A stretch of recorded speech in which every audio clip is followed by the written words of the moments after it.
आप सभी लोग जानते हैं कि 17 सितंबर 2025 यानी बुधवार को पड़ रही है इंदिरा एकादशी व्रत।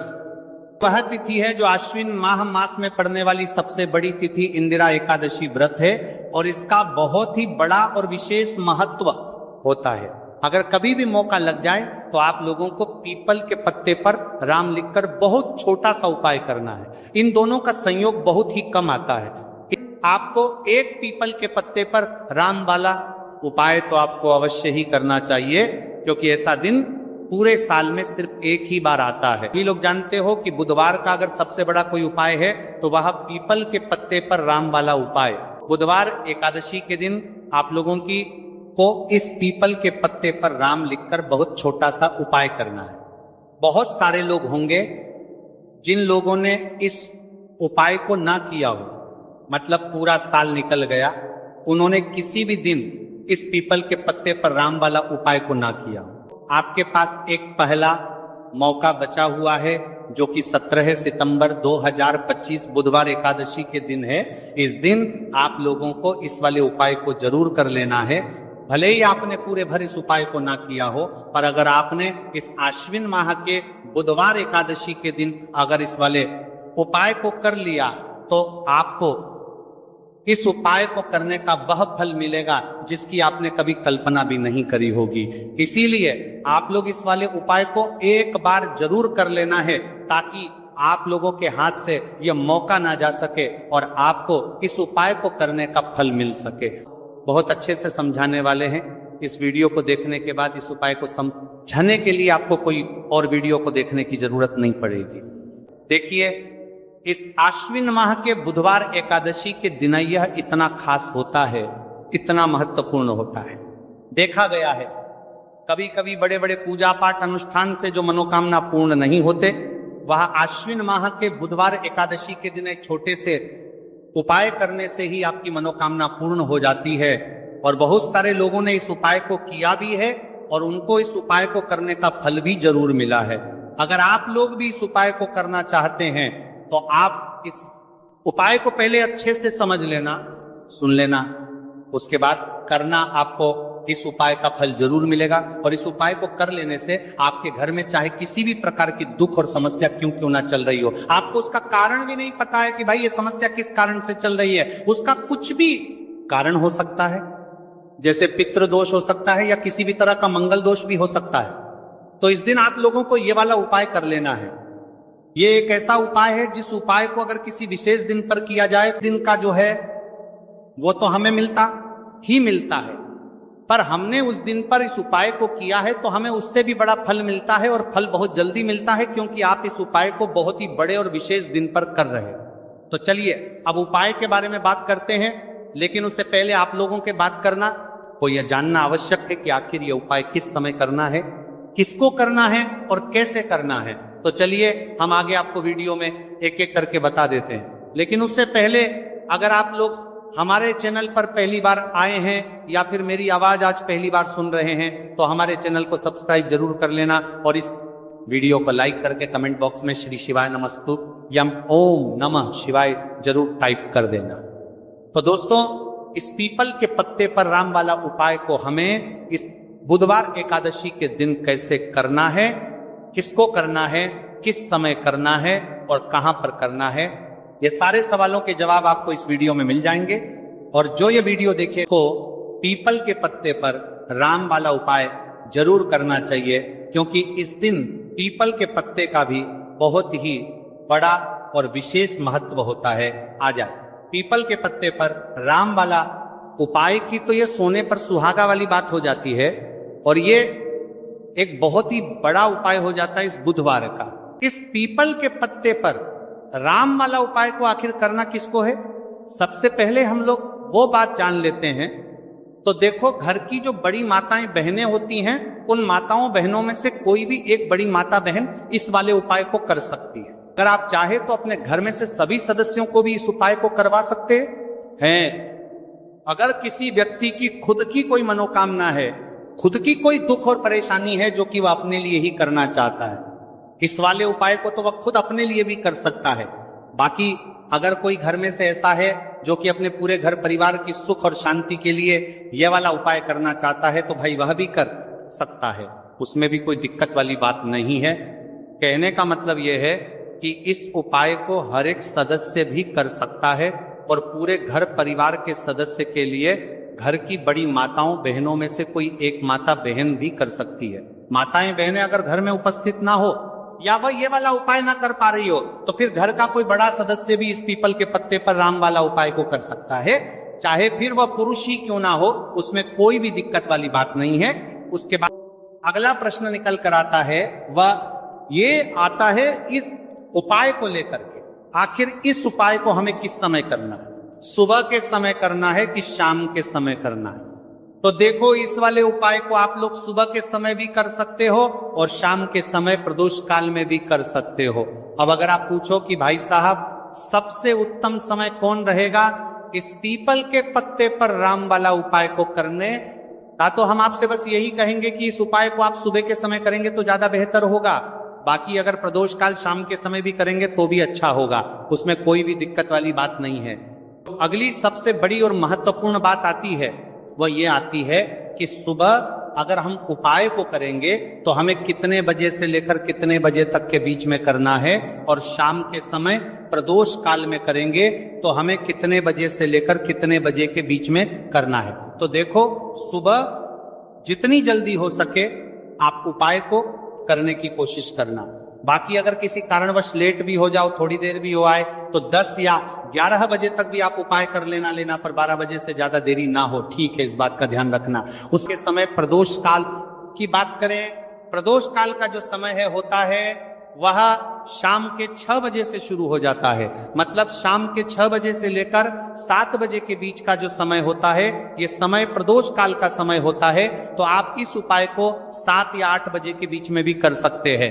बहुत साथ हो, मतलब शाम के 6 बजे से रात 8 बजे के बीच में आप कभी भी इस वाले उपाय को कर सकते हो, उसमें कोई भी दिक्कत वाली बात नहीं है। हमें किसी भी दिन आपको पीपल के पत्ते पर राम लिखकर बहुत छोटा सा उपाय करना है। ऐसा समझ लीजिए जितने भी आपके शत्रु की जबान के पत्ते पर वरियोर हैं, जो भी आपके विरोधी हैं, दुश्मन हैं, जो आपको हर तरफ से परेशान कर रहे हैं, अब उन शत्रुओं की अकड़ निकलेगी। शत्रु का किया कराया भी तुरंत हट जा आएगा। जब अपने जीवन में शत्रुओं से और दुश्मन से बहुत ज्यादा परेशान हो चुके हैं, देखिए जगत जननी मां जगदम्बा का हम बुधवार में पूजन करते हैं और उनसे जुड़े हुए उपाय करते हैं। साथ ही साथ आपको बता दें कि बुधवार में संकट मोचन हनुमान जी का पूजन करने से और उनसे जुड़े हुए कुछ उपाय करने से जीवन के बड़े से बड़े कष्ट भी क्षण भर में दूर हो जाते हैं। तब बहुत कम समय में आपके शत्रु और आपके विरोधी आपके जीवन से दूर हो जाएंगे।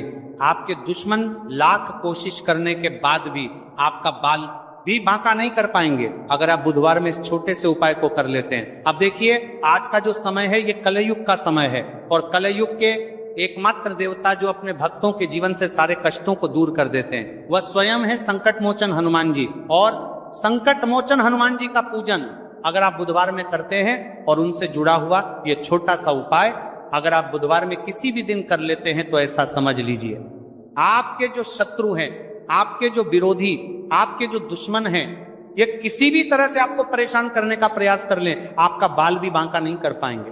दूसरी चीज, अगर आपके शत्रु ने आपके ऊपर कोई भी तंत्र मंत्र करवा रखा है, कोई भी जादू टोना, कोई भी ब्लैक मैजिक आपके ऊपर करवा दिया है या करवाने का प्रयास कर रहे हैं, ऐसा समझ लीजिए वह किया कराया आप तक पहुंचेगा ही नहीं। और अगर आप तक पहुंच गया है कोई भी ब्लैक मैजिक तुरंत हट जाएगा जब आप इस छोटे से उपाय को बुधवार में करेंगे। देखिए तो बुधवार एकादशी के दिन आपको पीपल का पत्ता तोड़ना नहीं है, उससे एक दिन पहले ही तोड़कर आप पीपल का पत्ता ले आए या गिरा हुआ जो पत्ता होता है पीपल का वो आप ले लें, ठीक है ना। बस इस चीज का आपको ध्यान रखना है कि बुधवार एकादशी के दिन पीपल के पेड़ से कोई भी पत्ता हम नहीं तोड़ते हैं, इस चीज का आपको विशेष ध्यान रखना है। तो आपको लेना है पीपल का एक पत्ता और शुद्ध जल से उसे साफ कर लेंगे।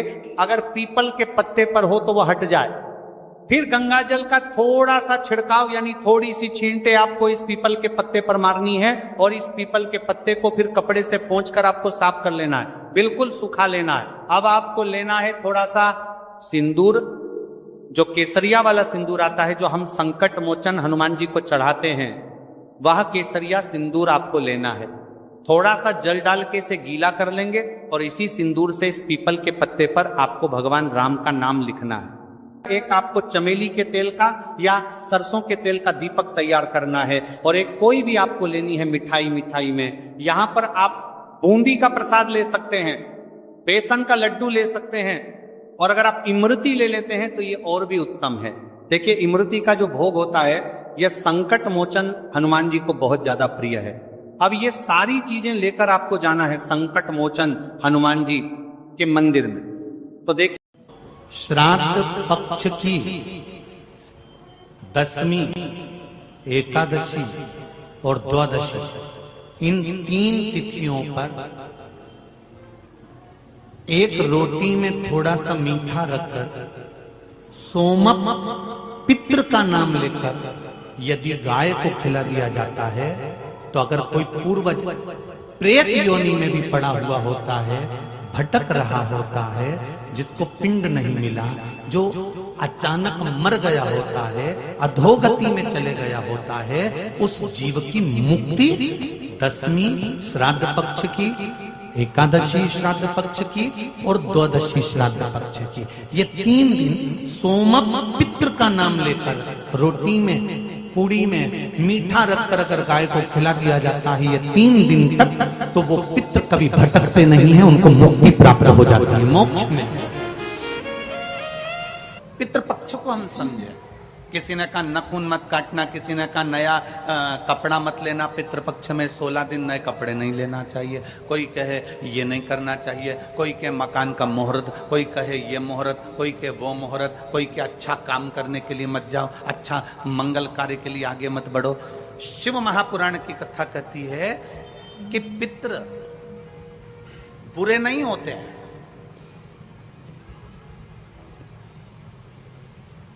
पितृ बुरे नहीं होते हैं। आज लोगों के मन में बड़ा भय हो जाता है।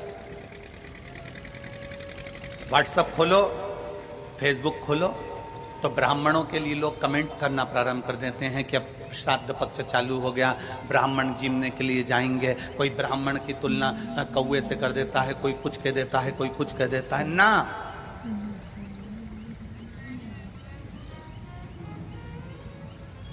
गायत्री करने वाला ब्राह्मण, वेद पाठ करने वाला ब्राह्मण, संध्या करने वाला ब्राह्मण की तुलना किसी साधारण से नहीं होती, उसकी तुलना तो स्वयं नारायण और ब्रह्मा से होती है, स्वयं नारायण और ब्रह्मा से होती है। किसी ने कहा कि तुम अभी नया वस्त्र मत लो, पितृपक्ष चल रहा, नया काम मत चालू करो, पितृपक्ष चल रहा है। श्राद्ध का मतलब क्या है? श्राद्ध का मतलब है आपकी पूर्ण श्रद्धा, आपका पूर्ण विश्वास, आपका पूर्ण भरोसा, पूर्ण श्रद्धा, पूर्ण विश्वास, पूर्ण भरोसा।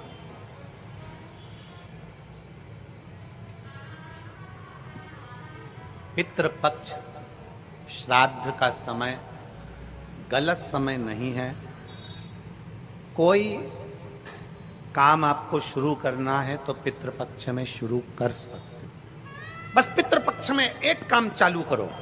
पितृपक्ष में बन सके गौ माता को रोटी दो, पितृपक्ष में बन सके गौ माता को जल दो, पितृपक्ष में बन सके तो भूखे को भोजन कराओ, प्यासे को पानी पिलाओ। पितृपक्ष में बन सके, तुम्हें किसी ने कह दिया, कोई विद्वान ने तुम्हें बता दिया कि तुम्हारे पितृ दोष है, तुम्हारे घर में काल सर्प दोष है, तुम्हारे घर में ऐसा दोष है, तो एक काम चालू करो, 16 दिन श्राद्ध के एक चावल का दाना देवाधिदेव महादेव के शिवलिंग पर समर्पित करो, दूसरा चावल का दाना अशोक सुंदरी की जगह पर समर्पित करो, और 1 लोटा जल पहले अशोक सुंदरी वाली जगह पर थोड़ा सा चढ़ाओ, उसके बाद शंकर भगवान को उस जल को अर्पित करो, अपना गोत्र बोलकर, अपने पितरों का स्मरण कर कर आपका पितृ दोष अपने आप शांत हो जाएगा, दोष मिट जाएगा,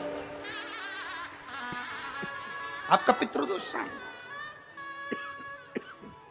आपका दोष समाप्त।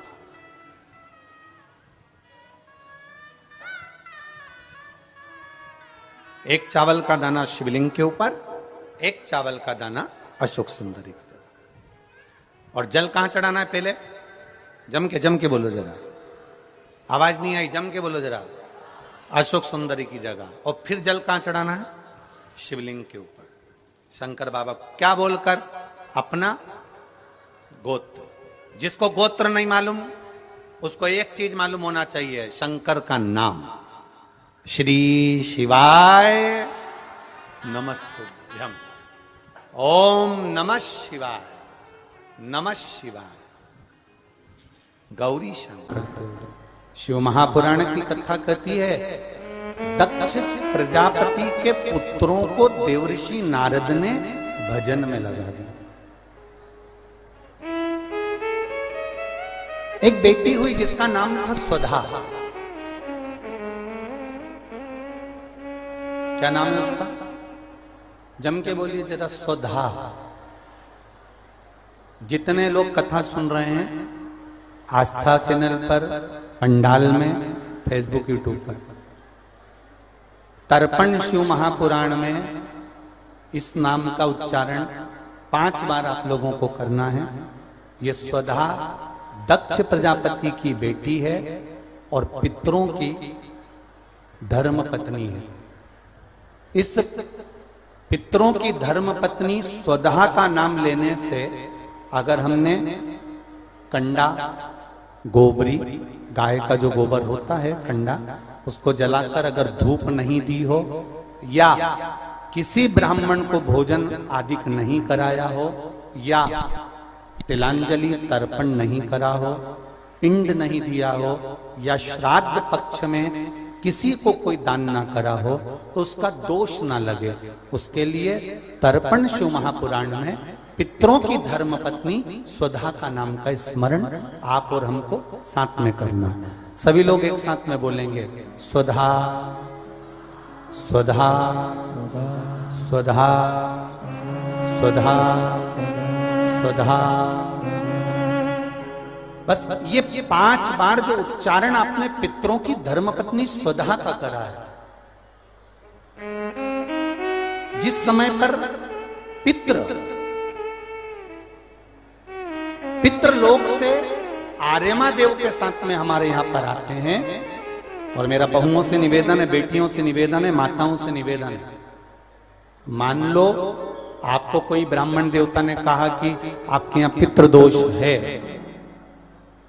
आपको कह दिया कि पितृदोष है, तो आपको घबराना नहीं है कि महाराज जी मुझे क्या करना पड़ेगा। पितृदोष है, एक चावल का दाना घर में से लीजिए, हथेली पर रखिए, पानी का जो मटका होता है, हंडा होता है, पानी का जो मटका है, हंडा है, जहां पर रसोई घर में तुम पानी रखते हो, उस हंडे के पास में, मटके के पास में उस चावल के दाने को लेकर जाइए, अपने पितरों का स्मरण कर कर स्वधा स्वधा स्वधा स्वधा स्वधा 5 बार बोलकर शंकर भगवान के शिवलिंग पर, तुम्हारे घर में शिवलिंग हो तो घर में, और अगर मंदिर में शिवलिंग हो तो मंदिर में, उस चावल के दाने को चढ़ा दीजिए। कैसा भी पितृदोष होगा समाप्त हो।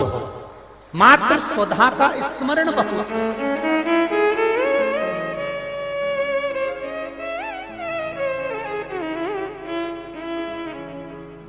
हम तो उनसे भी कहेंगे जिनका बार बार एक्सीडेंट होता हो, जो बार बार गिरते पड़ते रहते हो, बार बार एक्सीडेंट होता हो, बार बार उनको चोट लगती हो, बार बार, और उनको भी कहेंगे जिनको सर्दी की बीमारी या दमे की बीमारी या श्वास की बीमारी, उनसे भी कहेंगे कि श्राद्ध पक्ष में एक चावल के दाने का प्रयोग स्वधा नाम से अवश्य करें। चलने में दम नहीं भराएगी, श्वास नहीं भराएगी, और दूसरा जो सर्दी का जिसको कोटा होता है, बार बार सर्दी हो जाती है, निमोनिया हो जाता है, कफ बना रहता हूं, उनके लिए भी स्वधा नाम का स्मरण। महाराज स्वधा नाम का स्मरण। दक्ष प्रजापति के घर में बेटी का जन्म हुआ जिसका नाम था स्वधा। स्वधा का जन्म लेते ही स्वधा श्वेत वस्त्र को धारण करते थे।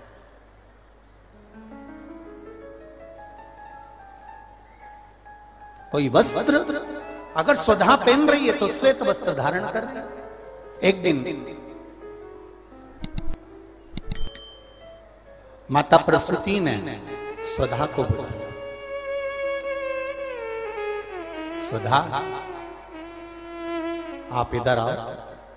सुधा आई। हाँ माँ। बेटी, जब घर में इतने सारे आभूषण हैं,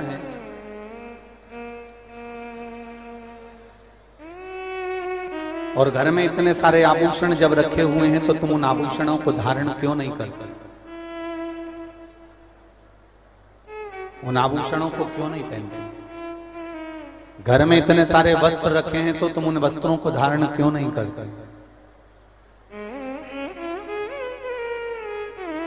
सुधा कहती है, मां, संसार सागर में जब किसी के प्राण छूट जाते हैं, और प्राण छूटने के बाद वो जीवात्मा अगर अच्छी जीवात्मा है तो वो देवलोक चली जाती है। जो बुरी जीवात्मा है वो भटकती रहती है, भटकती है। मां, उन जीवात्माओं के कल्याण के लिए मैं श्वेत वस्त्र धारण करता हूं। श्वेत वस्त्र, श्वेत चावल का दाना, श्वेत दूध, श्वेत दही, श्वेत शकरखंड, श्वेत पुष्प, श्वेत जनेऊ, श्वेत वस्त्र, ये मेरे शंकर भगवान को अति प्रिय लगते हैं। उसका कारण है कि उनको पितरों को मुक्ति देना पड़ती है, पितरों को मोक्ष देना होता है। आज एक प्रश्न किसी ने सीहोर ऑफिस में भेजा है कि गुरुजी,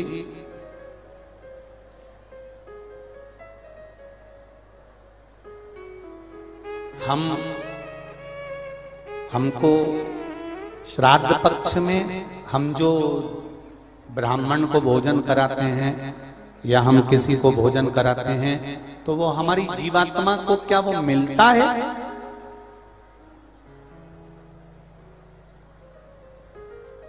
क्या विचार है भाई? अशोक नगर वालों बोलो जरा जल्दी से। प्रश्न भेजा है किसी ने। हम अगर किसी ब्राह्मण को भोजन करा रहे हैं, हम किसी को भोजन दे रहे हैं, तो वो हमारी जीवात्मा को मिलता? 3 प्रश्न हैं, और तीनों प्रश्न का उत्तर जरा देखिएगा, बड़ा ध्यान रखना। और जिसने प्रश्न करा है उत्तर प्रदेश से, वो ध्यान से सुनना भाई। हमने ब्राह्मण को भोजन कराया, हमने संत को भोजन कराया, हमने गुरु जी को भोजन कराया, तो वो मिलेगा? पहले तो ये अंदाजा करिए कि आप भोजन दादा ससुर के नाम से करा रहे हो, तो दादा ससुर का नाम लेना पड़ेगा। बोलो सही है कि गलत है? गोत्र बोलना पड़ेगा। उसका कारण क्या होता है कि हमने पत्र लिखा, और ये पत्र लिखकर हमने इसको मोड़कर हमने वो डाकघर के डब्बे में डाल दिया। हमने नाम लिखा, पता लिखा, पिन नंबर लिखा, एड्रेस पूरा लिखा, मोबाइल नंबर पूरा लिखा, और हमने डब्बे में डाल दिया। अब पूरे अशोक नगर में चौराहे चौराहे पर ढेर सारे डाकघर के डब्बे लगे। इन सब डब्बों में से चिट्ठी इकट्ठी होती है, एक जगह पर आती है, बड़े डाकघर में पहुंचती है, बड़े डाकघर में से छटकर फिर एड्रेस पढ़ा जाता है। एड्रेस में तुम्हारा नाम पढ़ने का बाद में पहले ये पढ़ेंगे कि पिन नंबर क्या है, फिर पढ़ेंगे कि शहर का नाम क्या है। उसमें लिखा होगा गुना, और गुना का पिन नंबर डाला होगा, तो चिट्ठी को छाट छाट कर अलग रखते जाएंगे। अब गुना में ये चिट्ठी बड़े डाकघर में जाएगी, बड़े डाकघर में चिट्ठी पहुंची गुना के। अब वहां पर बैठकर छाटा गया कि बजरंग कॉलोनी के पास कौन रहता है, तो एलआईजी के पास कौन रहता है, तो चारभुजा नाथ जी के पास कौन रहता है, तो राजेश्वर मंदिर के पास कौन सा रहता है, कौन से वार्ड में रहता है, उसको छाट कर अलग रखा जाएगा। फिर वहां के डाकघर वाले व्यक्ति को, उस डाकिया को वो दिया जाएगा, और उससे कहा जाएगा कि ये चिट्ठी पहुंचा दो। अब जरा प्रोसेस देखिए, डाली थी अशोक नगर में, इतने सारे डब्बों में इकट्ठी होकर एक डब्बे की चिट्ठी एक जगह पर इकट्ठी हुई, बड़ी डाकघर में। वहां से इकट्ठी होकर फिर दूसरे डाकघर में गई, वहां से फिर धीरे धीरे डिवाइड होती चली गई। उसी तरह तुम्हारी लिखी हुई डाकघर की चिट्ठी जब वहां तक, मुंबई पूना तक तक जा रही है और सही जगह नाम और एड्रेस है तो सही जगह पहुंच रही है। उसी तरह अगर श्राद्ध पक्ष में तुमने ब्राह्मण को भोजन कराया है, नाम और गोत्र लेकर कराया है, तो वो उस तक पहुंचता ही है, ये निश्चित है, उस तक पहुंचेगा। फिर दूसरा प्रश्न किया उसने, गुरुजी से पूछ के बताना कि गुरुजी तो कथा में कहते हैं कि मनुष्य की योनि छूटने के बाद फिर कौन सी योनि मिलती है किसको मालूम, ये गुरुजी ने कथा में कहा। तो हम भी नहीं कह रहे झूठ की हमने कथा में नहीं किया, हमने कहा। तो उसने प्रश्न करा, अगर वो दूसरी योनि में होगा तो तुमने जो भोजन दिया हो सकता है वो सांप बन गया, चींटी बन गया, झिंगूर बन गया, शेर बन गया, तो वो खीर पूड़ी खाएगा क्या? और पंडित जी को तो खीर पूड़ी खिलाने का बोलते हैं। फिर जब वो दूसरी योनि में पहुंच गया तो उसको खीर पूड़ी कैसे मिली? पंडित जी से, गुरु जी से पूछ के बताओ। तो हमारा निवेदन है, जब हम यहां से रुपया अमेरिका भेजते हैं तो वहां हमारा इंडियन पैसा नहीं होता, वहां डॉलर में चेंज हो जाता है। उसी तरह खीर पूड़ी भी डॉलर में चेंज हो जाती है, जैसा वो खाएगा वैसा उसे मिल जाएगा। जब भारत की करेंसी, भारत का पैसा यहां से डाला आपने अमेरिका तो अमेरिका में बदल गया, आपने ऑस्ट्रेलिया डाला वहां में बदल गया, आपने कहीं डाला नेपाल ले गए तो नेपाल की करेंसी में बदल गया। जब यहाँ का रुपया वहां पहुंचकर वहां के रुपये में चेंज हो जाता है, तो हमने जो खीर पूड़ी ब्राह्मण को दी है और तुम्हारे यहाँ का वो जीव सांप बना कि झिंगुर बना कि शेर बना कि गीदड़ बना, उसको उस रूप में जो वो खाता होगा उस रूप में मिल जाता। डॉलर चेंज, यहाँ की खीर पूड़ी चेंज, वहां जाते से।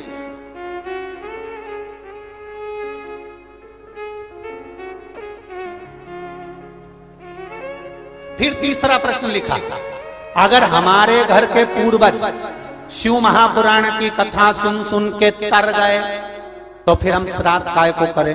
उनको तो मिलेगा ही नहीं, वो तो वैकुंठ पहुंच गए, फिर उनको श्राद्ध में भोजन कराने से मतलब क्या? तो हमारा इतना सा कहना है, यूपी वालों जो तुमने प्रश्न करा बहुत जोरदार करा रे, तो एक उत्तर और अच्छे से सुन लो कि मान लो तुमने अगर श्राद्ध में भोजन कराया और तुम कह रहे हो उनका तो मोक्ष हो गया शिव पुराण सुनकर, फिर श्राद्ध करने से कौन सा फायदा? तो तुम भोजन कराओ, ये भोजन का फल वहां जाएगा। जैसे तुमने कोई सामान या रुपया मुंबई भेजा तुम्हारे रिश्तेदार किया और मुंबई में रिश्तेदार का मालूम पड़ा कि उनने घर छोड़ दिया या वो कहीं चले गए या वो कहीं समाप्त हो गए, तो वो रुपया वो सामान तुम्हारा वापिस तुम्हारे पास आ जाएगा। तो तुमने जो पुण्य करा है अगर उसने नहीं लिया तो वो पुण्य तुम्हारे खाते में वापिस आ जाएगा। इसलिए सबसे पहला नियम एकादशी व्रत का सबसे पहला नियम है कि आप जिस दिन व्रत करो उसके एक दिन पहले भक्ति का संचार इस हृदय में कर लो। भक्ति का संचार इस हृदय में कर लीजिए। जिस दिन आप व्रत करो, जैसे एकादशी का व्रत कर रहे हो तो दशमी के दिन शाम का समय जब आवे, रात्रि जब होने लगे, शाम का समय आवे और रात्रि का आप जब भोजन ग्रहण करो तो उस भोजन में कोई ऐसा पदार्थ ग्रहण मत करिए जिस पदार्थ के कारण आपकी एकादशी बिगड़ जाए।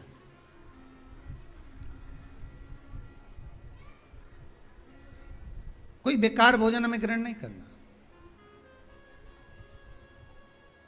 श्रेष्ठ भोजन ग्रहण करिए दशमी के दिन। और एकादशी का दूसरा नियम बहुत ध्यान से सुनिएगा, जिस दिन आपकी एकादशी का व्रत हो उस दिन प्रयास करिएगा कि अपने हाथ से किसी भी वृक्ष की कोई पत्ती टूटे ना। अपने हाथ से किसी भी वृक्ष की, पौधे की, किसी भी वृक्ष की पत्ती अपने हाथ से ना टूटे। बहुत ध्यान दीजिएगा महाराज। एकादशी का ये दूसरा नियम है कि अपने हाथ से किसी पौधे की, किसी वृक्ष की, किसी डाली की कोई पत्ती टूटे ना, कोई पत्ती ना टूटे, इसका प्रयास करिए।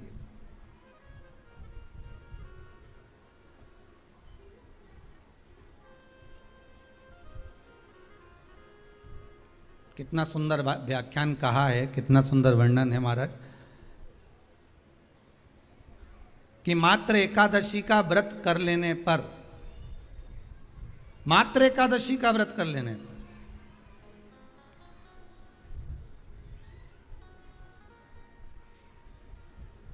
जो पूर्व में किया गया हमारा पाप कर्म है, हमने किसी जीव की हत्या करी है, हमने किसी को कष्ट प्रदान करा है, हमने किसी को अपशब्द कहा है, हमने किसी को ताने दिए, हमने किसी को आड़ा टेढ़ा कहा है, हमने किसी को गालियां दे दी है, मात्र एकादशी का व्रत ही कर लेने पर ये सारे जो दोष हैं वो समाप्त हो जाते हैं।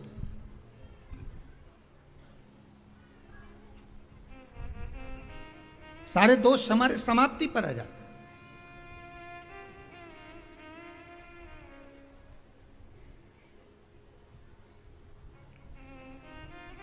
अब एक विचार करिएगा थोड़ा सा अपने मन में, अपने चित्त में, अपनी वृत्ति में एक बात उतारिएगा, एक अपने मन में एक बात को उतार कर रखिएगा कि आप अपने पाप को, अपने पाप कर्म को जिस दिन छिन्न करने वाले हो, समाप्त करने वाले हो, अपने पाप को आप जिस दिन समाप्ति पर लेकर जा रहे हो, तो उसके एक दिन पहले आपको प्रसन्नता होना चाहिए कि नहीं होना चाहिए कि कल मेरा पाप कटने वाला है, कल मेरा पाप समाप्त होने वाला है, जो मैंने पाप कर्म करा है वो समाप्त होगा, जो मैंने पाप कर्म करा है वो कल समाप्त हो जाएगा। तो एक दिन पहले आपके चेहरे पर प्रसन्नता हो कि ना हो?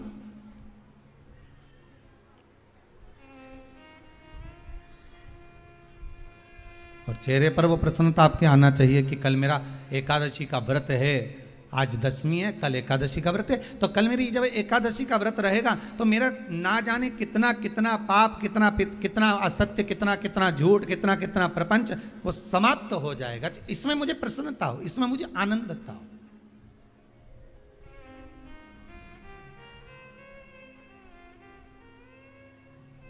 तो क्या कहा गया कि प्रयास करिएगा कि एकादशी के दिन कोई वृक्ष की, कोई डाली की, कोई कोपल की कोई पत्ती ना तोड़ी जाए। क्यों?